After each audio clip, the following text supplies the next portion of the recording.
कैसे हैं आप सब। उम्मीद है कि आप सब लोग खैर आफियत से होंगे, आपके घर वाले भी खैर आफियत से होंगे और अल्लाह ताला की हिफाजत में होंगे। तो बेटा आज हम एक अपने नए लेक्चर के साथ हाजिर हैं। ये हमारे रूटीन लेक्चर से थोड़ा सा डिफरेंट होगा। आपको आजकल पता है कि कोविड-19 की वजह से पिछले दिनों काफ़ी पिछला पूरा साल ही जो है वो स्टूडेंट्स का पढ़ाई से ज़ाया हो गया। कुछ बच्चे ऑनलाइन पढ़ते रहे और कुछ बच्चे पढ़ाई का टाइम ज़ाया करते रहे। तो उस कोविड-19 को मद्देनज़र रखते हुए हमारी गवर्नमेंट ने एक स्मार्ट सिलेबस हमें इंट्रोड्यूस करवाया। ठीक है जी। तो वो उस स्मार्ट सिलेबस में काफ़ी हद तक जो है वो हमारा सिलेबस जो कम कर दिया गया, ताकि हम उसके अकॉर्डिंग जो बच्चों का जो टाइम ज़ाया हुआ है उस टाइम को कवर कर सके। उतना जितना टाइम हमारा रह गया है पेपर्स में, बोर्ड के पेपर्स में, तो उसमें हम उस सिलेबस को कवर कर सकें। तो इस वजह से क्या किया गया कि हमारे पंजाब बोर्ड ने और हुकूमत ने मिलकर ये फैसला किया कि हमें एक स्मार्ट सिलेबस मुतारफ़ करवा देना चाहिए, जिनको बच्चे जो है जितना टाइम रह गया है पेपर के अंदर उसको ईजिली जो है वो वहाँ पर कंडक्ट कर सके, ईजिली अपनी तैयारी कर सकते, पेपर दे सके, तो सारा कुछ जो है वो ईजिली स्टूडेंट्स कर सके। तो उसके लिए उन्होंने एक स्मार्ट सिलेबस को मुतारफ़ करवाया। तो जो कि आज हम वैसे स्टार्ट करेंगे फिजिक्स का स्मार्ट सिलेबस, चैप्टर नंबर 1 से स्टार्ट करेंगे और मेरी कोशिश ये होगी कि जल्द से जल्द हम इस चीज़ को कंप्लीट करें। तो बच्चे आज हमारा जो लेक्चर है वो है जी फिजिक्स का। वैसे मैंने फिजिक्स का अभी तक कोई लेक्चर नहीं दिया, जितने भी लेक्चर्स मैंने दिए वो मैंने मैथमेटिक्स के दिए, लेकिन अभी आज हम फिजिक्स के एक स्मार्ट सिलेबस के साथ हाजिर हैं। इंशाल्लाह हम इस स्मार्ट सिलेबस को थोड़ी देर कंटिन्यू रखेंगे, फिर हम अपने पुराने लेक्चर्स की तरफ वापस आ जाएंगे कि हमारे जो पुराने लेक्चर्स होंगे, ठीक है। बल्कि मैं कोशिश करूंगा कि हफ्ते में 2-3 दिन जो है जो पुराने लेक्चर्स की जो रूटीन चल रही थी हम उसको भी साथ साथ लेकर चलें। तो मैं अपने प्यारे बच्चों की रिक्वेस्ट पे आज स्मार्ट सिलेबस को मैं इंट्रोड्यूस यहाँ पर कर रहा हूँ। तो इंशाल्लाह उम्मीद है, होप्स हो कि आपको जैसे आप लोग पहले लेक्चर्स ले रहे थे, ये स्मार्ट सिलेबस वाले लेक्चर्स जो है ये भी आप लोग लेते रहेंगे। तो आइए आज हम शुरू करते हैं फिजिक्स का पहला लेक्चर, क्योंकि पहले हम मैथमेटिक्स करते रहे हैं, आज हमारा पहला लेक्चर है फिजिक्स का। तो उम्मीद है कि आप लोगों को जैसे आप लोगों ने मैथ में मेरा साथ दिया, इंशाल्लाह फिजिक्स में भी आप लोग मेरा साथ देंगे। तो आइए आज हम फिजिक्स का लेक्चर जो है वो स्टार्ट करते हैं। तो बच्चे स्मार्ट सिलेबस के अकॉर्डिंग हमारा जो पहला चैप्टर है, चैप्टर नंबर 1, उसमें सबसे पहले तो ब्रांचेस थी फिजिक्स की, जैसे आप लोगों ने लास्ट टाइम तो पढ़ा ही होगा। उसमें ब्रांचेस थी और कुछ हमने फिजिक्स की डेफिनेशन पढ़ी थी।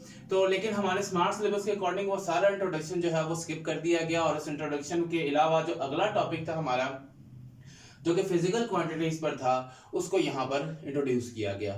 तो फिजिकल क्वांटिटीज बेटा हमें ये पता है कि हम अपनी फिजिक्स के अंदर बहुत सारी ऐसी क्वांटिटीज पढ़ते हैं जिनका वास्ता हमारा डेली लाइफ में भी रोज होता है। Mass, weight, time, temperature, electric current, amount of substance current, ये सारी चीजें जो हैं, या intensity of light, force, speed, acceleration, इन सारी चीजों के बारे में आहिस्ता आहिस्ता हम पढ़ेंगे।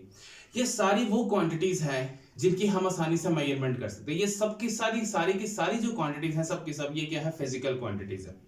मतलब हर वो क्वांटिटी जिसकी हम आसानी से मेजरमेंट कर सकें या जिसकी हम एक्यूरेट वैल्यू कैलकुलेशन करके निकाल सकें, उन क्वांटिटीज को मेरे प्यारे बच्चों कहा जाता है फिजिकल क्वांटिटीज। अगर हम फिजिकल क्वांटिटीज की एक छोटी सी डेफिनेशन यहां पर लिखें तो हम यहां पर लिख सकते हैं all measurable quantities are called physical quantities।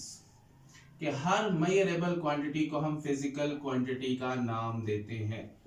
अब अगर हम physical quantities की एग्जाम्पल्स की अगर हम बात करें, फॉर एग्जाम्पल अगर हम एग्जाम्पल को लेकर चलें तो बेटा फॉर एग्जाम्पल हम लिख सकते हैं जी हमारे पास है जी टाइम, फिर हम कह सकते हैं जी हमारी स्पीड, फिर आ जाता है जी टेम्परेचर, फिर हम कह सकते हैं जी मैस, ठीक है, फिर हम कह सकते हैं जी लेंथ, ओके, देन हम कह सकते हैं जी वेट, फिर हम कह सकते हैं जी एनर्जी, ठीक है, और बहुत सारी एक्सेट्रा एक्सेट्रा बहुत सारी ऐसी एग्जांपल्स हैं जो हम यहाँ पर लिख सकते हैं, ठीक है।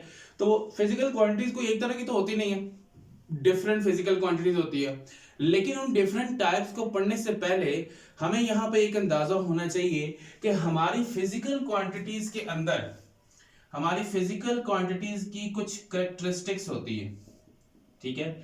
अगर हम उन दोनों, और हमारी दो कैरेक्टरिस्टिक्स होती है हर फिजिकल क्वांटिटी की, अगर हम उन कैरेक्टरिस्टिक्स को लेकर नहीं चलते या किसी एक कैरेक्टरिस्टिक को लेकर चलते हैं तो हमारी फिजिकल क्वांटिटी यहां पर जीरो है, कुछ भी नहीं है। जब तक हम फिजिकल क्वांटिटीज की कैरेक्टरिस्टिक्स को अपने माइंड में नहीं रखेंगे तब तक हम उस पे उन फिजिकल क्वांटिटीज को एक्सप्लेन नहीं कर सकते, उन फिजिकल क्वांटिटीज को समझ नहीं सकते। तो क्या उनकी वो दो फिजिकल क्वांटिटीज हैं? तो बेटा जी सबसे पहली जो हमारी क्वांटिटी है वो है जी मैग्नीट्यूड। ठीक है, मैग्नीट्यूड को हम ये भी कह सकते हैं न्यूमेरिकल वैल्यू, जैसे 1 2 3 4 5 या पॉइंट्स में वैल्यूज आती हैं। ठीक है, तो मैग्नीट्यूड और numerical value. And the second one is unit, जिसके अंदर हम इस चीज को मेजर करते हैं। अभी यूनिट की डेफिनेशन भी हम पढ़ेंगे, लेकिन फिलहाल इतना याद रखें। देखिए मैं आपको एक बड़ी सिंपल सी एग्जांपल देता हूं। आप एक परचून की दुकान पे जाते हैं जहां से घर के सामान की मुख्तलिफ रोजमर्रा जिंदगी की जो खाने पीने की जो चीजें हैं वो हमें मिलती हैं। आप उस शॉपकीपर के पास जाते हैं, आपने शुगर परचेज करनी है, चीनी जिसे हम उर्दू में कहते हैं। आप उसको जाके कहते हैं जी अंकल जी हमें 5 किलोग्राम या 10 किलोग्राम 15 किलोग्राम चीनी दे दें। मतलब हम यहाँ पर कहते हैं जी हमें 15 किलोग्राम जी हमें चीनी चाहिए, हमें शुगर चाहिए। अब इस पूरी फिजिकल क्वांटिटी में दो चीजें मौजूद हैं, एक है 15 और एक है किलोग्राम। याद रखना है कि ये जो आपकी 15 है ये क्या है, 15 ये आपकी मैग्नीट्यूड है। ठीक है, और ये जो किलोग्राम है ये यूनिट है, ये मैस का यूनिट है। अभी हम आगे पढ़ेंगे जब हम बेस क्वांटिटीज में जाएंगे। तो इसका मतलब ये है, आप ये तो नहीं कहेंगे कि आप किसी की शॉप पे जाते हैं कि जी अंकल जी हमें 15 चीनी दे दे, तो वो क्या करेगा, आपके हाथ में पकड़ाएगा 15 दाने, कहेगा जी फक्का मारते चल पच जाए तुम, ऐसा तो नहीं करेगा ना। ठीक है, अब ये तो नहीं होगा कोई एक बच्चा जाएगा जी अंकल जी हमें 5 चीनी दे दे, वो क्या करेगा 5 दाने हाथ में रखेगा, फक्का मार चल, ऐसा तो नहीं होगा ना। तो अब इसका मतलब ये है कि हमें किसी भी फिजिकल क्वांटिटी को डिस्क्राइब करने के लिए, उसको एक्सप्लेन करने के लिए हमें मैग्नीट्यूड के साथ साथ यूनिट की भी जरूरत है। आप फर्ज करें, एक और एग्जांपल लेते हैं। मैं आप में से किसी बच्चे से पूछता हूं जी लाहौर से कसूर तक का डिस्टेंस कितना है, या कसूर से लाहौर तक का डिस्टेंस कितना, ऑब्वियसली सेम ही होगा। एक बच्चा कहता है जी सर जी 50 है। व्हाट 50 क्या? आप देखिए हमें मैग्नीट्यूड तो बता दी गई, लेकिन हमें यह तो नहीं बताएगा कि उसका यूनिट क्या है। जब तक हमें यूनिट का पता नहीं चलेगा तब तक हम देख ही नहीं सकते कि 50 क्या है, किलोमीटर है, सेंटीमीटर है, मिलीमीटर है। ठीक है, और बहुत सारे ऐसे यूनिट्स जो हैं वो हमारे पास आते हैं जिनको हम यहाँ पर यूज करते हैं। ठीक है, तो जब तक हमारे पास मैग्नीट्यूड और यूनिट ये दोनों चीजें मौजूद नहीं होंगी तब तक हम फिजिकल क्वांटिटीज को एक्सप्लेन नहीं कर सकते। तो फिजिकल क्वांटिटीज को एक्सप्लेन करने के लिए इन दोनों कैरेक्टरिस्टिक्स का होना लाजमी है। जब तक ये दोनों कैरेक्टरिस्टिक्स नहीं होंगी हमारा कोई भी काम अच्छे तरीके से नहीं होगा, या किसी भी क्वांटिटी को हम अच्छे तरीके से नहीं समझ पाएंगे। ले बच्चों, इसके बाद जो हमारे पास आती हैं वो है जी types of physical quantities. Types of physical quantities बेटा जी हमारे पास दो तरह की टाइप्स हैं। एक होती है हमारी बेस क्वांटिटीज, ठीक है बच्चे, और प्यारे बच्चों एक होती है हमारे पास डिराइव्ड क्वांटिटीज। दो तरह की क्वांटिटीज हमारे पास यहां पर मौजूद हैं। कौन कौन सी हैं जी? Base quantities and derived quantities मौजूद हैं हमारे पास। तो बच्चे यहां से सबसे पहले हम देखेंगे कि भाई दोनों में फर्क क्या है। बड़ी सिंपल सी, बड़ी आसान सी लफ्ज में, आसान सी भाषा में, जिसको आप इंडियन ड्रामे देख देख के, आप लोग इंडियन फिल्में देख देख के इतनी इंडिया वाले अपनी जुबान नहीं जानते होंगे जितनी आप लोग जान चुके हैं। चलें एनी हाउ, तो आसान से अल्फाज में हम इन दोनों चीजों को बयान करेंगे। तो बयान करते हुए हम क्या कहेंगे जी, बेटा याद रखना है कि फिजिकल क्वांटिटीज तो बहुत सारी हैं हमारी फिजिक्स में, लेकिन याद रखना है कि जो बेस क्वांटिटीज हैं वो सिर्फ और सिर्फ 7 हैं। बेस क्वांटिटीज क्या है? सिर्फ और सिर्फ 7 है। इन 7 के अलावा आपकी फिजिक्स के अंदर जितनी भी क्वांटिटीज मौजूद हैं वो सब की सब डिराइव्ड है। बट डिफरेंस क्या है दोनों में? बेटा याद रखना है फिजिकल क्वांटिटीज ऐसी क्वांटिटीज का कहा जाता है which form the foundation of other physical quantities। यानी कि वो क्वांटिटीज जिनसे हम दूसरी फिजिकल क्वांटिटीज को बनाएं, उनको देखें, उनको परखें, उनकी कैलकुलेशन करें, उनको बनाएं आगे, उन क्वांटिटीज को क्या कहा जाता है? Base quantities. कि जिससे हम दूसरी क्वांटिटीज, जिन क्वांटिटीज को यूज करके हम कोई दूसरी फिजिकल क्वांटिटी जनरेट कर दें, उसको हम नाम देते हैं बेस क्वांटिटीज का। और उसके बाद derived quantities which are expressed in terms of base quantities, यानी कि वो क्वांटिटीज जो बेस क्वांटिटीज से बने, उन क्वांटिटीज को क्या नाम दिया जाता है? ड्राइव्ड क्वांटिटीज का नाम। और बड़ी सिंपल सी एग्जांपल, आपके पेरेंट्स और आपकी एग्जांपल लेते हैं। आप तो सोच के बताएं मेरे प्यारे बच्चों कि जो आपके पेरेंट्स हैं और आप हैं, आप अपने पेरेंट्स से हैं या आपके पेरेंट्स आपसे हैं? आप अपने पेरेंट्स की फाउंडेशन है या पेरेंट्स आपकी फाउंडेशन है? ऐसा तो नहीं होगा कि पेरेंट्स आपकी फाउंडेशन तो नहीं है, आप अपने पेरेंट्स की फाउंडेशन है। इट मींस कि आप उनसे हैं। आपके पेरेंट्स आपकी क्या है? बेस क्वांटिटी है। और हम क्या हैं? और आप लोग क्या हैं? हम अपने पेरेंट्स की डिराइव्ड क्वांटिटी है। आप लोग क्या हैं? उनकी डिराइव्ड क्वांटिटी, क्योंकि आप उनसे बने हैं। और वो पेरेंट्स क्या हैं? आपकी बेस क्वांटिटी, जिनसे आप बने हैं। अब बड़ी सिंपल सी एग्जांपल है। पहली तो बात, मैं यहाँ पे वो 7 क्वांटिटीज लिख दूं बेस जो हमारी मौजूद हैं। लेकिन हमारी पहली बेस क्वांटिटी जो है वो है जी टाइम, ठीक है। हमारी दूसरी बेस क्वांटिटी है लेंथ, ओके। हमारी तीसरी बेस क्वांटिटी है जी टेम्परेचर, ये हमारी तीसरी बेस क्वांटिटी है। उसके बाद नंबर 4 है मैस, ठीक है। नंबर 5 है अमाउंट ऑफ सब्सटेंस, ठीक है जी, अमाउंट ऑफ सब्सटेंस। नंबर 6 क्या है जी? इंटेंसिटी ऑफ लाइट, यानी कि इंटेंसिटी का मतलब होता है शिद्दत। हमारी लाइट की शिद्दत क्या है, कितनी ज्यादा है, कितनी कम है। And the last one is electric current. ये 7 हमारी क्या है? बेस क्वांटिटीज हैं। इन 7 क्वांटिटीज के अलावा, मेरे प्यारे बच्चों, जितनी भी क्वांटिटीज आपकी यूज होंगी, जितनी भी क्वांटिटीज आपकी इस्तेमाल होंगी पूरी फिजिक्स के अंदर, वो सब की सब क्या होंगी? ड्राइव्ड होंगी। सिर्फ ये 7 की 7 आपकी क्या है? बेस क्वांटिटीज है, ठीक है। तो चलिए फटाफट से इसको नोट कर लें ताकि हम अपना अगला काम करें, ठीक है। तो चले देखते हैं आगे। तो ये हमारी हो गई 7 क्वांटिटीज, ओके। अब इन 7 क्वांटिटीज के अलावा बाकी जितनी भी आएंगी बेस होंगी। जैसे मैं आपको फॉर सिंपल एग्जांपल देता हूं एक। फॉर एग्जांपल कि हमारी एक क्वांटिटी है फोर्स, ठीक है। फोर्स का यूनिट होता है जी न्यूटन, और आप लोगों ने पढ़ा हुआ है किलोग्राम मीटर पर सेकंड स्क्वायर के इक्वल होता है। हमने क्या कहा था कि बेस क्वांटिटीज दूसरी फिजिकल क्वांटिटीज बनाती हैं। तो प्रूव हो रहा है किलोग्राम किसका यूनिट है? मास का। मीटर किसका यूनिट है? लेंथ का। सेकंड किसका यूनिट है? टाइम का। इट मींस के ये 3 क्वांटिटीज आपस में मिली और इन्होंने एक डिराइव्ड क्वांटिटी यहां पर बनाई। और वो डिराइव्ड क्वांटिटी क्या है? फोर्स है। और इन तीनों ने क्या किया? मास, लेंथ और टाइम ने मिलकर एक डिराइव्ड क्वांटिटी बना दी। तो जब वो ड्राइव क्वांटिटी बनी तो क्या आ गई? फोर्स आ गई। इट मींस कि यहां से अंदाजा हमें हो रहा है कि हमारी बेस क्वांटिटीज जो है वो दूसरी क्वांटिटीज बनाती हैं, और उन क्वांटिटीज को क्या नाम दिया जाता है? ड्राइव क्वांटिटीज का नाम दिया जाता है। तो ये आ गए बेटा जी base units and derived units.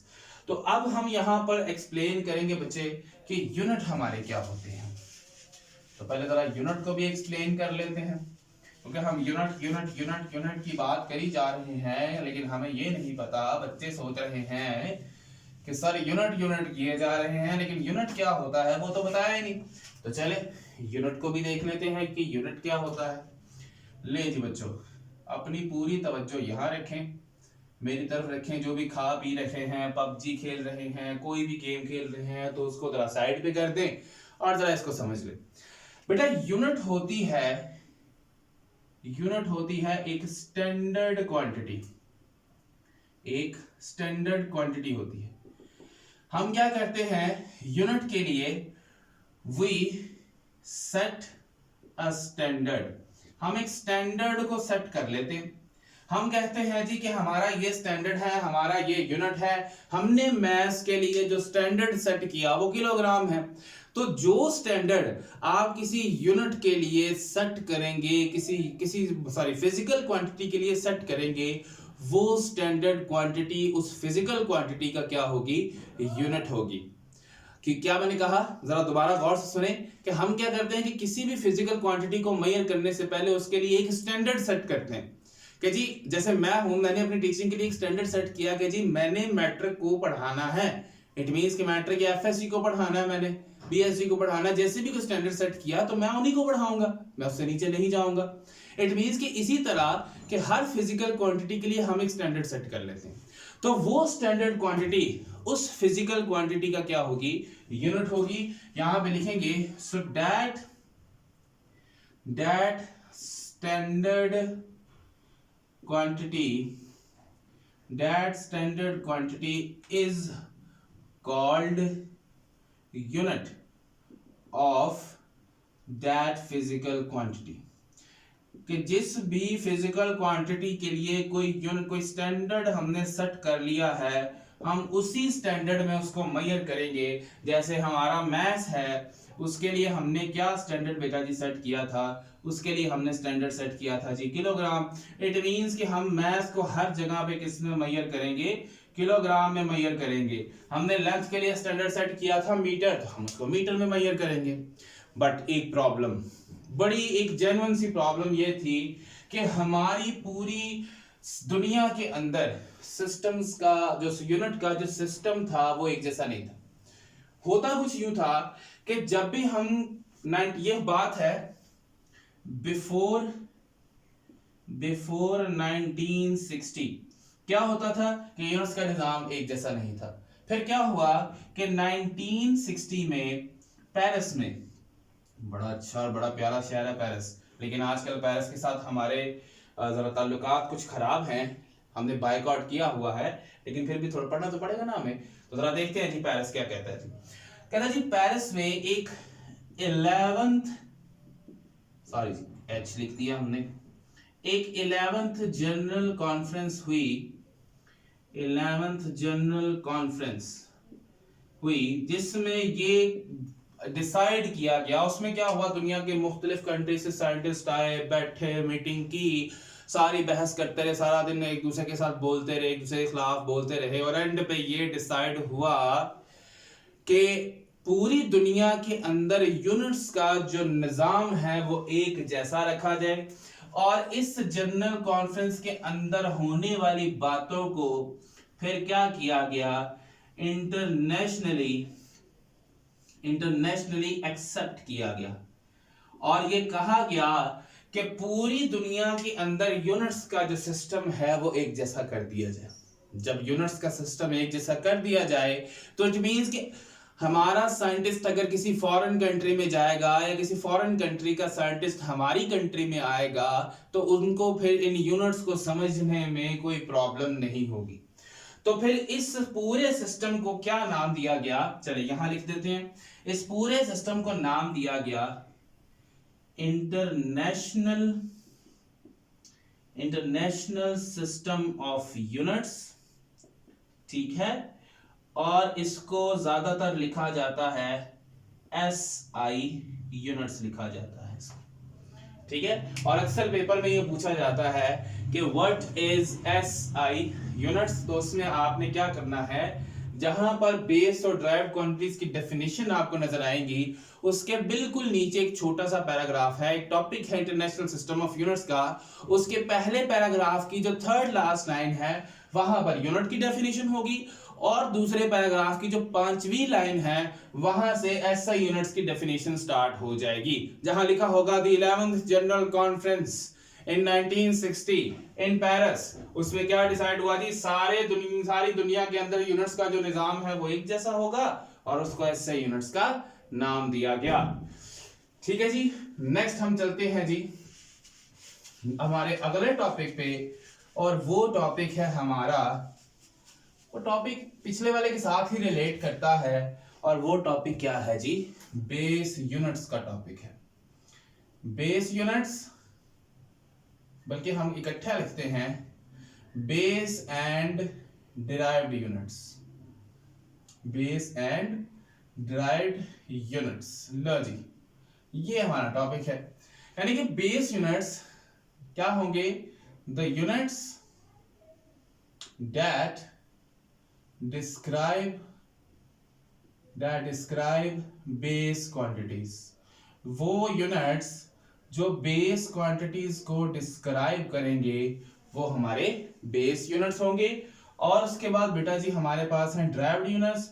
तो बड़ा simple, the units that explain और describe, कुछ भी आप वर्ड यूज कर ले, describe derived quantities, कि वो यूनिट्स जो डिराइव्ड क्वांटिटीज को डिस्क्राइब करेंगे उनको हम नाम देंगे डिराइव्ड यूनिट्स का।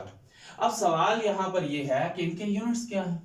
हमें इनके यूनिट्स का पता है, हमें इसके यूनिट का पता है। इसका यूनिट है जी केल्विन, ठीक है, जिसका सिंबल है कैपिटल के, ठीक है। फिर इसका यूनिट क्या है जी? मीटर, और इसका सिंबल क्या है जी? Small M. इसका यूनिट सॉरी इसका यूनिट है जी सेकंड। इसका यूनिट है जी सेकंड टाइम का, और इसको स्मॉल एस से डिनोट करेंगे। टेम्परेचर का यूनिट है जी केल्विन, इसको हम डिनोट करेंगे जी कैपिटल के से। मास का यूनिट है जी किलोग्राम, इसको हम डिनोट करेंगे जी केजी से। उसके बाद अमाउंट ऑफ सब्सटेंस का है जी मोल, ठीक है, इसको हम डिनोट करेंगे MOL से। फिर है जी हमारा unit candela, intensity of light का, और उसको हम डिनोट करेंगे जी CD से। And the last one is electric current, उसका यूनिट है जी एम्पेयर, और इसको हम डिनोट करेंगे कैपिटल A से। अब यहां पर बड़ी इंपॉर्टेंट बात मेरे बच्चों, बड़ी ही इंपॉर्टेंट बात। अब इंपॉर्टेंट बात क्या है? सोचिए जरा मेरे प्यारे बच्चों, सोचिए जरा इंपॉर्टेंट बात क्या है। इंपॉर्टेंट बात ये है कि यहां पर इधर कुछ डिफरेंस मुझे नजर आ रहा है, और वो डिफरेंस क्या है? जरा गौर से देखें, आंखें फाड़ के देखें। पता क्या आंखें क्यों मैं कह रहा हूँ आंखें फाड़? क्योंकि आप दूसरी चीजों को बहुत ज्यादा आंखें फाड़ के देखते हैं कि जी कि कोई पबजी खेल रहा है या कोई मूवी देख रहे हैं, कोई इंटरटेनमेंट की चीज है, जैसे वो गेम शो ऐसे चलेगा, ये वाली सारी चीजें जो है वो आप बड़े अच्छे तरीके से देखते हैं। तो जरा इसको भी देखें, गौर करें कि इनमें सब में क्या डिफरेंस है। अगर हम देखें तो ये हमारे पास दोनों, ये और ये दोनों के दोनों हमारे कैपिटल लेटर्स में है, बाकी सारे जो हैं वो स्मॉल लेटर्स में है। सवाल यहां पे आ जाता है क्यों, कि ये कैपिटल लेटर्स में क्यों है और ये स्मॉल लेटर्स में क्यों है? बड़ी सिंपल सी बात है, याद रखिएगा कि ये जो केल्विन और ये जो एम्पेयर है, ये दोनों ही जो हैं ये एक साइंटिस्ट के नेम पर है, साइंटिस्ट के नाम पर है जी। ये दोनों यूनिट क्या है? साइंटिस्ट के नाम पर है। और कोई भी ऐसी फिजिकल क्वांटिटी जिसका यूनिट किसी साइंटिस्ट के नाम पर ही रख दिया जाए, उसका सिंबल हमेशा कैपिटल लेटर होता है। जैसे आप लोगों ने थर्ड चैप्टर में से पढ़ लिया होगा पिछले साल, और अगर आपको याद हो तो आपने क्या किया था कि फोर्स के यूनिट को कहा था जी, क्या कहा था जी हमने? हमारी जो फोर्स है उसका यूनिट है न्यूटन। फिर हमने ये पढ़ा था चैप्टर नंबर 7 में, आप पढ़ चुके हैं, प्रेशर का यूनिट है पास्कल। अब अगर आप गौर करें, इसका भी कैपिटल लेटर है, इसका भी पहला लेटर कैपिटल है। इसका मतलब ये है कि फोर्स को जिसने डिस्कवर किया, जिसने इंट्रोड्यूस करवाया, वो न्यूटन साहब थे, उनके नाम पे लिखा। तो कैपिटल पास्कल भी एक साइंटिस्ट थे, उन्होंने प्रेशर को इंट्रोड्यूस करवाया उन साहब ने, तो उसके नाम पे यूनिट रख दिया गया पास्कल। तो याद रखना है, अगर हम इस फोर्स के लिए लिखते हैं जी 20 न्यूटन, तो देख लें यहां पर n क्या है? कैपिटल है। लेकिन अगर हम उसके पूरे नाम को यूनिट के तौर पर यूज करें तो उसका पहला लेटर भी क्या होगा? स्मॉल होगा। लेकिन अगर उसको एज अ सिंबल यूज करें हम, तो उसके लिए क्या होगा? कैपिटल लेटर होगा। ठीक है। इसी तरह प्रेशर के यूनिट को अगर पूरे नाम को एज अ यूनिट यूज करें तो वो क्या होगा, पास्कल। ठीक है, इसका पहला लेटर भी स्मॉल होगा, लेकिन जब इसके नाम को एज अ सिंबल यूज करेंगे यूनिट में तो फिर वो क्या होगा, कैपिटल लेटर होगा। तो प्यारे बच्चों, बड़ी अहम बात है ये, इसको अच्छे तरीके से आप लोगों ने याद रखना है कि जब भी किसी साइंटिस्ट के नाम पे यूनिट रखा जाएगा तो जब उसको मुकम्मल यूनिट के तौर पर यूज करेंगे तो पहला लेटर भी स्मॉल होगा, लेकिन जब उसको सिंबल में यूज करेंगे तो वो उसका लेटर क्या होगा, कैपिटल होगा।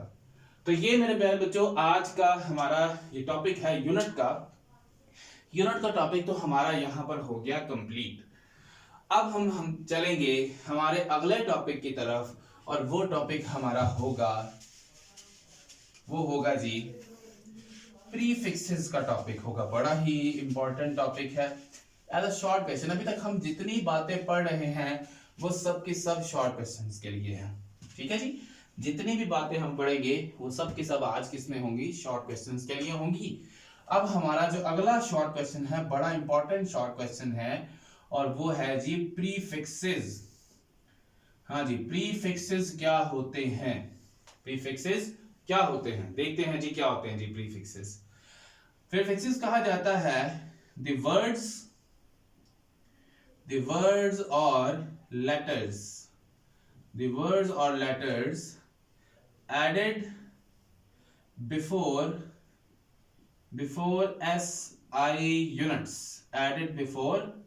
SI units are called prefixes। are called prefixes। तो सवाल मैं मतलब वो रेज करने लगा हूं, जिसने नोट करना हो फटाफट से कर ले। वैसे आपकी बुक के ऊपर भी आपको ये टेबल मिल जाएगा बेटा, ये बड़ा इंपॉर्टेंट टेबल है। इनकी सारी साथ के साथ बेस क्वांटिटीज और इनके यूनिट्स विद सिंबल्स जो आपने याद करने हैं लाजमी।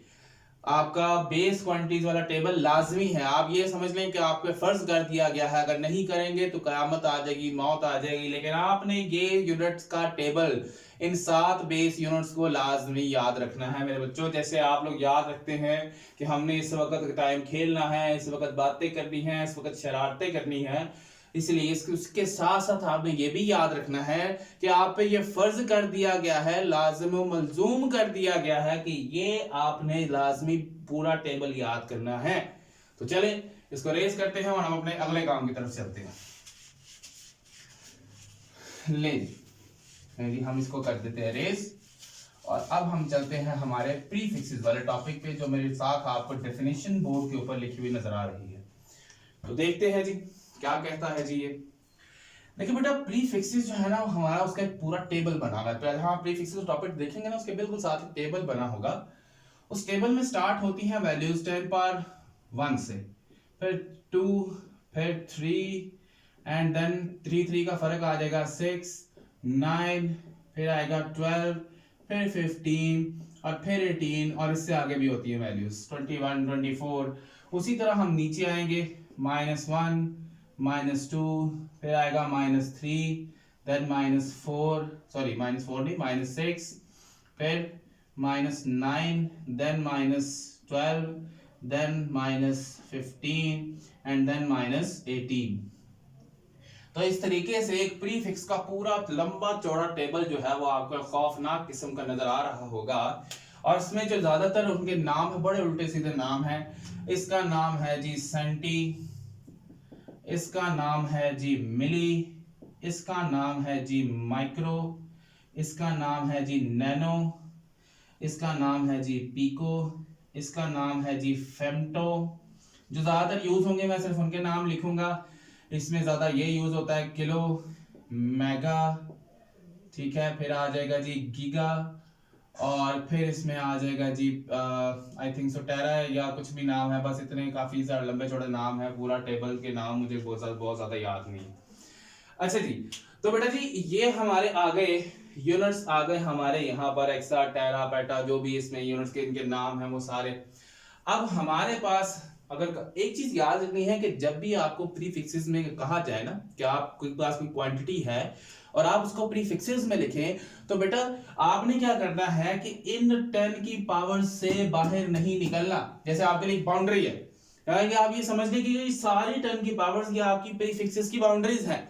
आपने इस बाउंड्री से बाहर नहीं जाना, ठीक है। जैसे सपोज करें कि आपके पास एक 20,000 ग्राम लिखा हुआ है, ये एग्जांपल करते हैं जी, 20,000 ग्राम। मैं कहता हूं जी कि इसको आप प्रीफिक्स में लिखें, तो लिखते हैं। देखिए बेटा कितने जीरोस हैं, 4 जीरोस हैं। इसको हम लिख सकते हैं 2 × 10⁴ ग्राम, कोई मसला नहीं है, लिख दिया। बट सवाल ये आ जाता है कि क्या ये 10⁴ इन प्रीफिक्सेस में है? जरा गौर से देखें, आंखें खोल के, जरा पूरी खोल के, क्या ये इसमें प्रीफिक्सेस में है या नहीं है? मेरे ख्याल से तो ये 10⁴ इनकी प्रीफिक्सेस में शामिल नहीं है। तो क्या करेंगे फिर, यहां से इसको यहां से हटाएंगे। अगर मैं इसको कुछ इस तरह से कर दूं 20 और बाकी कितने जीरो रह गए, 3, तो 10⁻³ ग्राम। अब आप जरा मुझे देखकर बताएं कि क्या 10⁻³ इसके अंदर मौजूद है या नहीं। जरा देखें, जरा मेरे प्यारे बच्चों, जरा जल्दी से देखें, देखें जरा, है या नहीं है? मुझे तो अब नजर आ गया है, किलो भी नजर आ गया। इट मींस कि हम इसको लिख सकते हैं 20 किलोग्राम। ये क्या आ गया, हमारा प्रीफिक्स आ गया। एक और एग्जांपल करते हैं। लेट्स सपोज कर लें आपके पास है 0.006 मीटर, ठीक है। हमने पॉइंट में याद रखना कि जब भी आप पॉइंट्स को आगे लेके जाएंगे ना, मैं यहां लिखता तो ये पॉइंट है, जब आप इसको इस तरफ लेकर जाएंगे आगे की तरफ, यानी कि राइट साइड की तरफ, लेफ्ट से राइट, तो हमेशा 10 की पावर जो है, 10 की पावर हमेशा नेगेटिव होगी। जब आप पॉइंट को पीछे की तरफ लेकर जाएंगे, right side, sorry left side की तरफ, तो हमेशा 10 की पावर जो है वो पॉजिटिव होगी। ये भी जो अगला टॉपिक आएगा साइंटिफिक नोटेशन, उसमें भी पढ़ लेंगे। तो बच्चे देखिए यहां से क्या होगा कि अगर मैं पॉइंट को यहां ले जाता हूं, एक वैल्यू आगे गया, क्या बनेगा, 10⁻⁻1, वो भी मौजूद है इसके अंदर, ठीक है जी। अगर मैं इसको यहां ले आता हूं, यहां पर एक पॉइंट आगे 10⁻⁻1, अगर मैं इसको उठा के यहां ले आता हूं, 2 पॉइंट्स आगे 10⁻⁻2, वो भी बन सकता है। अगर मैं इसको उठा के यहां ले आता हूं, तो वो 10⁻⁻3, 3 वैल्यूज आगे आया, ये भी बन सकता है। इसका मतलब इसके अंदर हमारे पास, जैसे सपोज करके चले एक और लगा देते हैं 4 मीटर, ठीक है। अब इन तीनों पर तो 3 प्रीफिक्सेस बनते, बनाना हमने एक ही है तीनों में से। 2 प्रीफिक्सेस कभी भी इकट्ठे नहीं आ सकते, मैं पहले बता रहा हूं आपको कि आपने इस तरह से नहीं करना। साइन जो ऐसा यूनिट्स है वो 3-4 भी इकट्ठे आ सकते हैं, बट प्रीफिक्सेस जो है वो सिर्फ एक ही होगा। 2 या 3 प्रीफिक्सेस कभी भी इकट्ठे नहीं आ सकते। जो आपके ऐसे यूनिट्स हैं वो जितने मर्जी आप लिख लें, लेकिन प्रीफिक्सेस जो है वो आपका एक ही होगा। तो यहां से क्या होगा, इधर से आगे जाए हम, ठीक है। तो जब यहां पे आगे जाएंगे तो यहां पर हम 4 वैल्यूज आगे चले गए, तो 4 वैल्यूज पे तो बन जाएगा 10⁻⁻4, जो कि हमारे प्रीफिक्स में शामिल नहीं है। तो इसलिए क्या करेंगे, हम इसको यहां से खत्म कर देंगे, इसको हम नहीं पकड़ेंगे। तो चले अब इन तीनों में से हम चूज कर लेते हैं जी 3 वाले को। हम 3 पॉइंट्स आगे जाते हैं, तो 6.4 × 10⁻³ मीटर। तो 10⁻³ क्या है, ये देखिए पड़ा हुआ आपका 10⁻³ ये 10⁻³ क्या है जी, मिली। तो इट मींस कि हम इसको लिख सकते हैं मिलीमीटर। इन सब के सिंबल्स जो हैं वो भी आगे लिखे होंगे, उनको अच्छे तरीके से देख लीजिएगा। तो ये हमारा क्या आ गया, मिलीमीटर आ गया। तो इस तरीके से आप किसी भी वैल्यू को प्रीफिक्सेस में आसानी से लिख सकते हैं। तो मेरे प्यारे बच्चों, इनके अलावा आपने कोई भी टर्म, जब वो प्रीफिक्सेस में गए, जब भी वो प्रीफिक्सेस में कहे, तो इनके अलावा कोई भी 10 की पावर जो है वो आपने प्रीफिक्सेस में नहीं लेनी, यानी कि प्रीफिक्सेस में सिर्फ यही पावर्स आएंगे 10 की पावर, इसके अलावा कोई भी 10 की पावर आपने इसमें नहीं चूज करनी। अगर मैं इसके अंदर यहां तक पॉइंट लेके आता, यानी कि इन दोनों के दरमियान सिर्फ 2 वैल्यूज आगे आ जाती, तो 2 वैल्यूज आगे आती तो 10⁻⁻2 मीटर बनता, और -2 क्या है, सेंटी, तो ये बनता 6.4 सेंटीमीटर, ठीक है। यानी कि आपने वही 10 की पावर बनानी है जो इसके अंदर मौजूद हो, और प्रीफिक्सेस भी एक ही बनाना है, एक से ज्यादा प्रीफिक्सेस नहीं आ सकते। तो होप सो कि प्रीफिक्सेस वाला टॉपिक आपको समझ में आ गया होगा। जी प्यारे बच्चों, तो अब हमारा टॉपिक है साइंटिफिक नोटेशन का। बड़ा सिंपल सा आसान सा टॉपिक, एक छोटी सी डेफिनेशन है, उसको हमने देखना है कि वो साइंटिफिक नोटेशन क्या होती है। बेटा आप लोगों ने साइंटिफिक नोटेशन बहुत बार पहले भी पढ़ चुके हैं, मैथमेटिक्स में पढ़ चुके हैं, 8 में 7 में, आप काफी जगहों पर साइंटिफिक नोटेशन पढ़ चुके हुए, और उम्मीद करता हूं कि आप लोगों को साइंटिफिक नोटेशन आती भी होगी। लेकिन जरा यहाँ पर एक प्रॉपर डेफिनेशन लिख रहे हैं। यहाँ पर कहते हैं जी a number is expressed in some a number is expressed in some power of 10 and multiplied by a number between, ये between आपने पूरा लिखना बेटा, मैंने सिर्फ इस तरह से लिख दिया between 1 and 10 कि आपके पास इस पूरी डेफिनेशन के अंदर दो चीजें हैं। एक तो चीज है ये वाली चीज एक, ठीक है, और दूसरी चीज स्टार्ट होती है यहां से। बेटा ये दो कंडीशन है, जब तक किसी भी साइंटिफिक नोटेशन में ये दो चीजें कंप्लीट नहीं होंगी, ये दोनों कंडीशंस फुलफिल नहीं होंगी, वो वैल्यू आपकी साइंटिफिक नोटेशन में नहीं आ सकती। और साइंटिफिक नोटेशन का दूसरा नाम है जो आपके न्यूमेरिकल्स के अंदर भी अक्सर यूज होता है, और उसको कहा जाता है स्टैंडर्ड फॉर्म भी इसको कहा जाता है। तो चले देखते हैं क्या करना है आपने। सपोज कि आपके पास एक वैल्यू है, फॉर एग्जांपल हम यहां लिखते हैं 64723.87। हमसे ये कहा जाता है बच्चों, प्यारे बच्चों, इसको साइंटिफिक नोटेशन में लिखो। अब अगर हमें पता ही नहीं डेफिनेशन का तो हम क्या लिखेंगे उधर, हम तो बस उधर एक दूसरे का मुंह देखते रहेंगे और एक दूसरे को इशारा करेंगे यार दस्सी जरा हैं। और आप लोग माशाल्लाह करते भी हैं, और कुछ स्टूडेंट्स जो मेरे अभी मुझे पढ़ाते हुए यहाँ पे देख रहे हैं वो ये हंसते हुए सोच रहे होंगे हम तो सर की मौजूदगी में भी चीटिंग कर लेते हैं। तो मुझे प्यारे बच्चों, मुझे पता है, सब पता है मुझे कि कौन कौन चीटिंग करता है। तो चले कोई बात नहीं, कर ले। अच्छा जी, तो हम अपने यहाँ पर टॉपिक पे आते हैं। बेटा जी अगर मैं पॉइंट को यहाँ लेके आता हूँ, हमारा मेन काम ये है कि हमने इस वैल्यू को इस तरह से बनाना है कि वो 1 से 10 के दरमियान में आ जाए, ठीक है। अगर पॉइंट यहां आता तो ये 6472 बनता है, 6472 नहीं, ये तो 10 से बहुत बड़ा चला गया। अगर पॉइंट यहां ले आते हैं तो ये 647 है ना, इधर भी नहीं आएगा पॉइंट, ठीक है। अगर इस पॉइंट को यहां ले आते हैं, ये तो 64 है ना, यहां नहीं आएगा पॉइंट, तो फिर कौन सी जगह बची, ये वाली जगह, कि यहां पर जब हम इस पॉइंट को लेकर आएंगे तो ये 6.4 बन जाएगा। कितना बनेगा, 6.472387। और अब ये नंबर वो क्या बन गया आपका, 1 से 10 के दरमियान में बन गया। और कितनी वैल्यूज पीछे आया, 1 2 3 4। अभी हमने प्रीफिक्सेस में पढ़ा कि जब पॉइंट को पीछे की तरफ लेकर जाते हैं, लेफ्ट साइड पर लेकर जाते हैं, तो हमारी जो 10 की वैल्यू है, वो पावर जो है, वो हमेशा पावर जो है वो पॉजिटिव में आती है। तो अब 4 वैल्यूज पीछे आया है, तो इसका मतलब 10 की पावर क्या होगी, 4 होगी। अब जरा देखते हैं कि क्या हमारी इस स्टैंडर्ड फॉर्म के अंदर ये दोनों कंडीशन फुलफिल हुई या नहीं।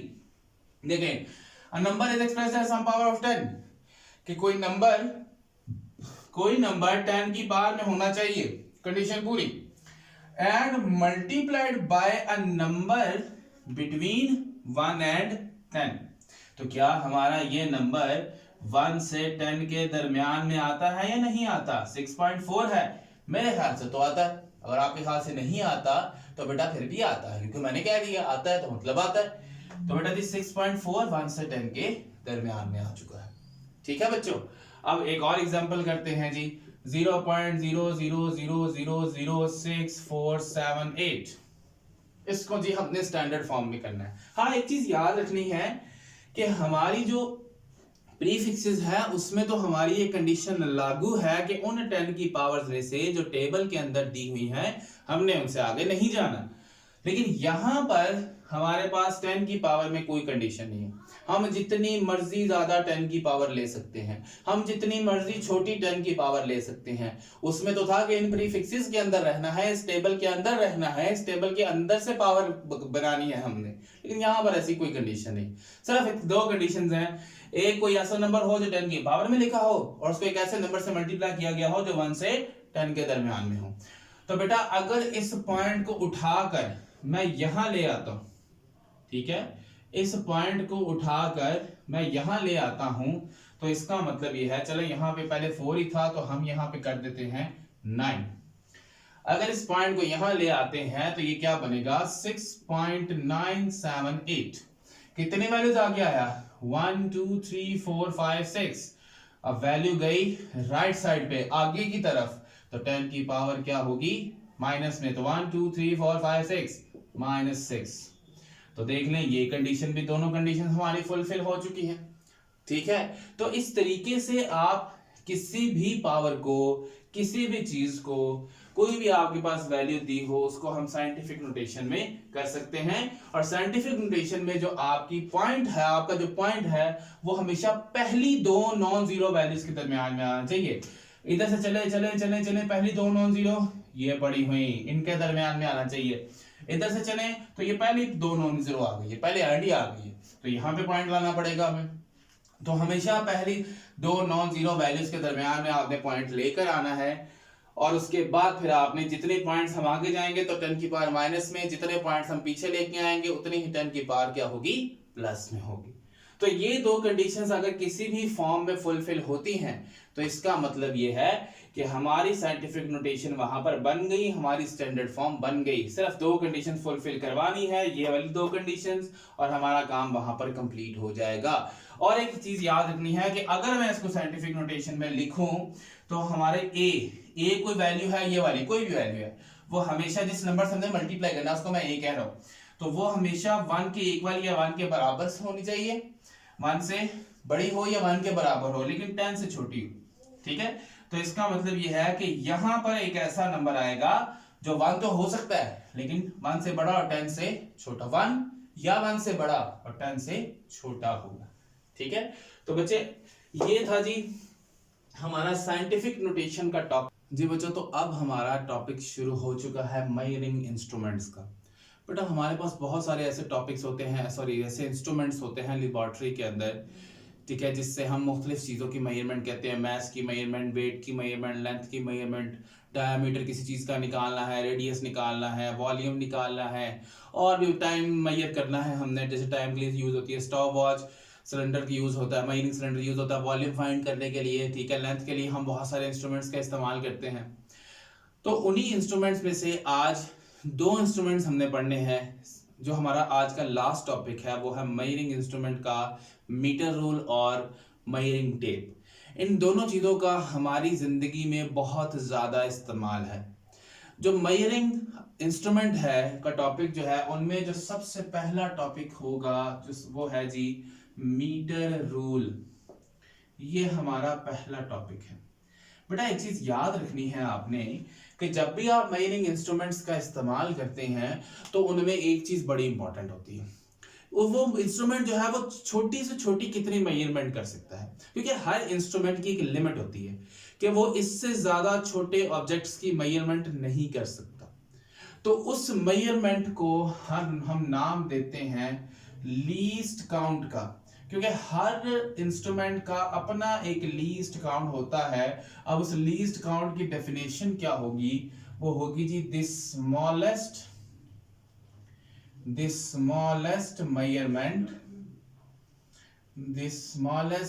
measurement of any instrument.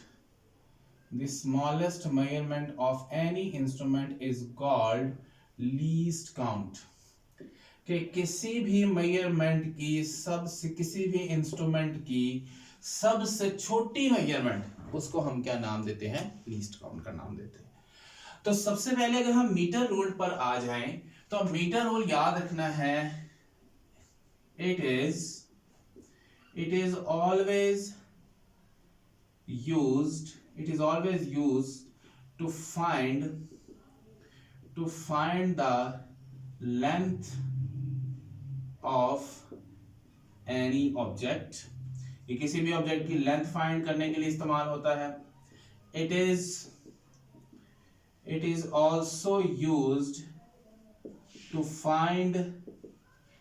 Find the distance between any two points, ये किसी भी दो पॉइंट्स का डिस्टेंस फाइंड करने के लिए भी इस्तेमाल किया जा सकता है। हम अगर एक छोटी सी फिगर बनाएं तो हमारे पास है जी ये एक फिगर है, ठीक है। एक तो पहली बात याद रखना है कि हमारा जो मीटर रूल है वो 1 मीटर लॉन्ग होता है और 1 मीटर में हमेशा 100 सेंटीमीटर्स होते हैं और 1 सेंटीमीटर्स में 10 लाइंस होती हैं, यानी कि 10 मिलीमीटर्स होते हैं। जरा यहां बनाते हैं हम, जरा गौर करिएगा कि जी ये 0 1 2 3 4 5 1 2 3 4 एंड देन 5, ठीक है। फिर उसके बाद 1 2 3 4 5 1 2 3 4 एंड देन 5। तो ये बेटा 0, ये 1, ये 2, ये बेटा हो गया आपका 1 सेंटीमीटर, ये बेटा आपका दूसरा सेंटीमीटर, ठीक है। तो यहां से नजर आ रहा है कि हर 1 सेंटीमीटर के अंदर, हर 1 सेंटीमीटर के अंदर 10 लाइंस हैं, ओके। हर 1 सेंटीमीटर के अंदर हमें 10 लाइंस नजर आ रही है और याद रखना है कि हर एक लाइन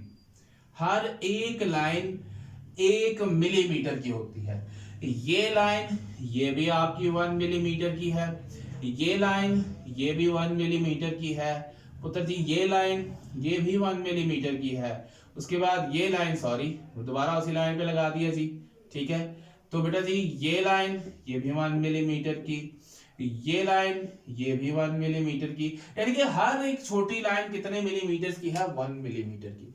तो सबसे छोटी इंस्ट्रूमेंट सिर्फ एक लाइन की हो सकती है, सबसे छोटी मेजरमेंट, ठीक है। अब इससे छोटी तो कोई लाइन नहीं है हमारे पास, एक ही लाइन मौजूद है। इट मींस कि हमारे लीस्ट काउंट, जो मीटर रूल का लीस्ट काउंट है, least count of metre rule is 1 millimetre. ये हमारा किसका लीस्ट काउंट होगा? हमारे मीटर रूल का होगा, ठीक है। ये हमारे मीटर रूल का लीस्ट काउंट होगा, ठीक है जी। यहां पे लिखेंगे every single line is 1 millimetre, कि हर एक सिंगल लाइन हमारी क्या है? 1 मिलीमीटर की है। अब आखिरी चीज यहां से इसकी ये आ जाती है मीटर रूल की, कि बच्चों हमने इसकी रीडिंग कैसे लेनी है, इसकी रीडिंग हमने कैसे लेनी है, जरा वो भी तो देखें, ठीक है। बेटा याद रखना है, स्पेशली बॉयज जो आंखें टिल्ट कर करके एक दूसरे को देख रहे होते हैं या बाहर आते जाते हुए अपने ऑपोजिट पर्सन को, ऑपोजिट जेंडर के पर्सन को देखते हैं, वो जरा मुझे सब पता, जरा बाज आ जाए उन चीजों से। तो आपने उस तरीके से रीडिंग नहीं करनी इसकी, ऐसे ऐसे या ऐसे ऐसे देख देख के, ऐसे रीडिंग नहीं होती इसकी। इसकी रीडिंग कैसे होती है देखते हैं जी। जैसे आप लोग नकल मारते हुए, पेपर आपका सामने पड़ा हुआ है, देखते आप दूसरे की तरफ है कि भाई हमें कुछ तो चले नजर आएगा, पता है मुझे सब। तो यहां से हम क्या करेंगे, रीडिंग हमने इसकी लेनी है, तो कैसे रीडिंग लेंगे? सपोज जी हमारे पास ये एक मीटर रूल है और यहां किसी इस पॉइंट पर हमने रीडिंग लेनी है, इस पॉइंट के ऊपर। तो बेटा याद रखना है कि I must be kept vertical to the measuring point of meter rule, कि आपकी आई जो है वो मीटर रूल के बिल्कुल वर्टिकल होनी चाहिए, यानी कि आपका ध्यान पेपरों में अपने पेपर की तरफ होना चाहिए। ये ना हो कि आप पेपर सामने है और कभी इधर देख रहे हैं कभी इधर देख रहे हैं, ऐसे नहीं होगा। मतलब यहां पर इस तरह से आएंगे हम, ये इधर ले जी, आंख बड़ी प्यारी सी हमारी बन गई है। तो ले जी ये हम आंख के बाल भी बना देते हैं जी, ठीक है। तो यहां से हम क्या करेंगे जी, जब हम बिल्कुल वर्टिकल इस पर आएंगे, वो हमारा क्या होगा? मीटर रूल की रीडिंग हम आसानी से निकाल सकेंगे। अगर हमारी आई जो है वो इस तरह से लेफ्ट पे हुई, ठीक है, यहां से इस तरफ, या इस तरह से राइट साइड पे आ गई यहां से इस तरफ, तो हमारी रीडिंग यहां पर इन पॉइंट्स पर क्या हो जाएगी? डाउटफुल हो जाएगी। तो हमारी एग्जैक्ट रीडिंग कहां से आएगी, इस पॉइंट पे हमारी जब आंख जो है वो बिल्कुल एक्ट वर्टिकल नीचे की तरफ होगी, तब हमारी रीडिंग जो है वो बिल्कुल अच्छी आएगी, एग्जैक्ट रीडिंग आएगी और हमें पता होगा कि इसकी रीडिंग क्या है। उसके बाद एक इसमें आ जाता है मेजरिंग टेप, जिसको हम फीता भी कहते हैं। वो ज्यादातर जब आपको पता है एक टेप की तरह एक गोल बना होता है, जिसकी जो स्ट्रिप बाहर की तरफ निकलती है, वो प्लास्टिक की भी हो सकती है, वो स्टील की भी हो सकती है, ठीक है, मेटल की हो सकती है, किसी भी चीज की बनी हुई हो सकती है, ठीक है। तो उसमें क्या होता है, ये हमारा मीटर रूल जो है वो सिर्फ 1 मीटर का होता है, लेकिन वो हमारी जो मेन टेप है वो 10 मीटर की होती है, 20 मीटर की, 50 मीटर की, इवन के 100 मीटर तक की होती है, जो कि ज्यादातर हमारे कारपेंटर्स यूज करते हैं, ब्लैक स्मिथ जो लोहे का काम करते हैं वो यूज करते हैं, ठीक है। हमारे घरों में अक्सर पड़ी होती है छोटी छोटी मेजरिंग टेप, जिसके अंदर से हम वो स्ट्रिप निकाल के खेलते रहते हैं, लंबी चौड़ी स्ट्रिप निकालते फिर छोड़ते करके वो फिर वापस आती है, हम उसका मजा भी लेते हैं। तो हम भी ये काम करते रहे, आप लोग भी ये काम करते रहे। तो बेटा जी जरा मैं थोड़ा सा साइड पे हो रहा हूँ, कर ले इसको नोट, किसी जिसने करना है, कुछ बातें अगर किसी ने लिखनी है तो वो लिख लें। तो चले अब हम जरा आखिरी बातें कर लें कुछ। तो मेरे प्यारे बच्चों, आज हम अपने स्मार्ट सिलेबस के अंदर काफी कुछ पढ़ा। हमने सबसे पहले फिजिकल क्वांटिटीज के बारे में पढ़ा, फिर यूनिट्स के बारे में पढ़ा, फिजिकल क्वांटिटीज की क्या उसे कहते हैं बेटा, उसकी टाइप्स के बारे में हमने पढ़ लिया, बेस क्वांटिटीज और ड्राइव क्वांटिटीज। तो फिर हमने प्रीफिक्सेस के बारे में पढ़ा, ठीक है, वो 7 बेस क्वांटिटीज अपने माइंड में याद रखनी है आपने। फिर मेजरिंग इंस्ट्रूमेंट्स के बारे में आज हमने पढ़ लिया। तो बच्चों उम्मीद करता हूं कि आपको ये सारी बातें जो हैं वो समझ में आई होंगी और बड़े ही गौर से पूरे ध्यान के साथ आप लोगों ने ये सारी बातें जो हैं वो सुनी होंगी। इंशाल्लाह स्मार्ट सिलेबस इस तरह से अब चलता रहेगा और इसके साथ साथ जो रूटीन लेक्चर्स हैं वो भी हमारे दूसरे चलते रहेंगे। उनकी अलग प्लेलिस्ट जो है वो बनती रहेगी, इनकी मैं एक अलग से प्लेलिस्ट बना दूंगा, मैथ की अलग और फिजिक्स की अलग से बनाऊंगा, ठीक है जी। तो मेरे प्यारे बच्चों अपना बहुत सारा ख्याल रखिएगा, अपने घर वालों का भी बहुत सारा ख्याल रखिएगा और जो बातें आज हमने की हैं उनको अपने माइंड में रखिएगा, ठीक है जी। तो अल्लाह ताला आप सबको अपनी हिफाजत में रखे, फी अमान अल्लाह। और आखिरी बात कि बेटा make sure you like, share and subscribe so that you get notifications. फी अमान अल्लाह, अल्लाह हाफिज़।